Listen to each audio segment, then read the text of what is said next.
நடிகை ரித்திகா சிங்கின் அதிரடி பேச்சு வாங்க பார்க்கலாம்.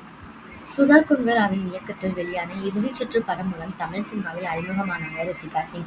அந்த படத்தில் சிறந்த நட்பை வெளிப்படுத்தியதற்காக அவருக்கு தேசிய விருது வழங்கப்பட்டுச்சு.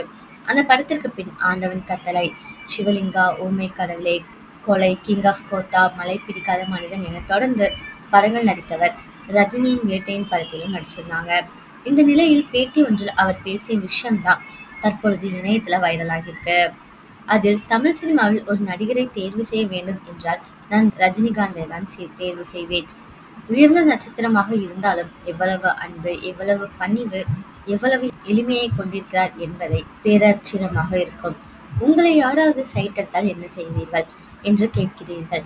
நான் அதற்கு கொஞ்சம் பக்கத்தில் வந்து பாருங்களேன் என்பேன். தைரியம் இருந்தால் என் அருகில் வரட்டும் என்று தெரிவிச்சிருக்காங்க. இந்த பேச்சை பத்தி நீங்க என்ன நினைக்கிறீங்க அப்படிங்கிறத கமெண்ட்ல சொல்லுங்க. இதே மாதிரி லேட்டஸ்ட் சினிமா நியூஸ் அப்டேட்க்கு இந்த சேனலை சப்ஸ்கிரைப் பண்ணிக்கோங்க.